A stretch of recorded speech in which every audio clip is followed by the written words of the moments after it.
Kesejahteraan Tenaga Kerja disusun oleh kelompok 3 yang terdiri dari Afifah Tusya Adah, Amanda Yunita, Dea Maulida, Dini Deliana, Muhammad Fakih, Rahma Uli Aryani. Definisi kesejahteraan pegawai, yaitu segala usaha yang dilakukan oleh perusahaan untuk meningkatkan kenyamanan serta produktivitas pegawai tanpa mengurangi upah. Ini bertujuan untuk mempertahankan dan memperbaiki kondisi fisik dan mental karyawan agar produktivitas kerjanya meningkat. Hukum Ketenagakerjaan di Indonesia. Hubungan hukum ketenagakerjaan dalam sistem hukum di Indonesia memiliki tujuan untuk mensejahterakan tenaga kerja dalam hubungan kerja. Fasilitas kesejahteraan dimunculkan agar tenaga kerja dapat maksimal dalam melakukan pekerjaan, sehingga menjadikan hubungan timbal balik antara pengusaha dan tenaga kerja. Fasilitas kesejahteraan yang dimaksud pada Undang-Undang Nomor 13 Tahun 2003 tentang Ketenagakerjaan yaitu pelayanan tambahan pada suatu perusahaan atau tempat kerja dalam hubungan kerja.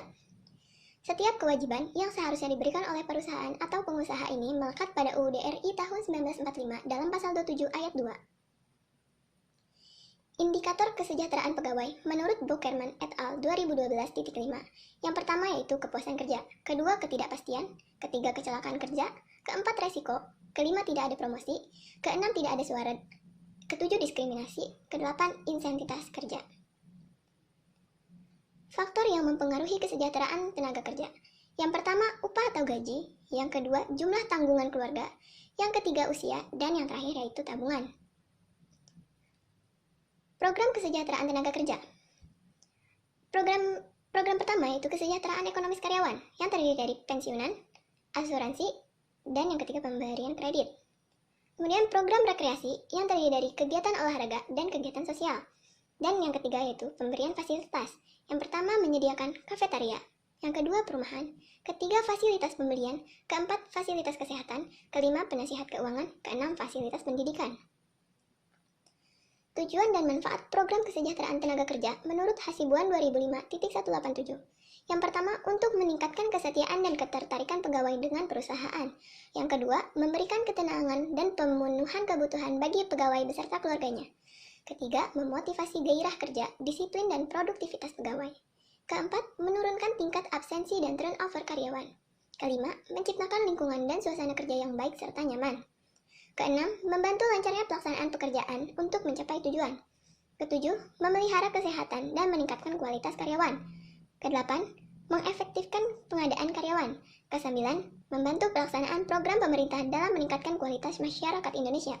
Kesepuluh, mengurangi kecelakaan dan kerusakan peralatan perusahaan. Dan yang terakhir, meningkatkan status sosial karyawan beserta keluarganya. Studi kasus. Di Provinsi Kalimantan Barat, dengan penduduk sekitar 4,3 juta jiwa, terdiri dari 2,6 juta jiwa laki-laki dan 1.908 jiwa perempuan, kurang lebih 26% diantaranya berada di bawah garis kemiskinan dan sebagian besar tinggal di pedesaan, BPS 2004.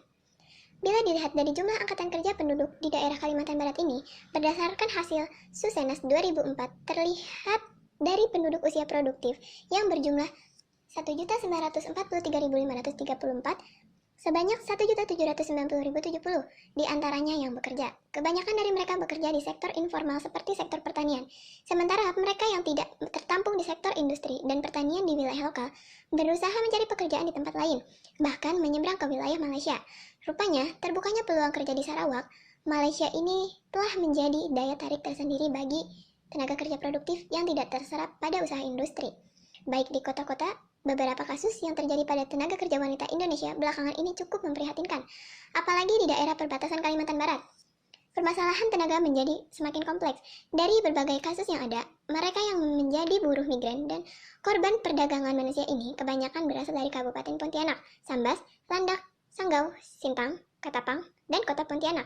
Meskipun perhatian pemerintah kepada tenaga kerja wanita di luar negeri sudah banyak, namun permasalahan yang muncul tidak pernah selesai.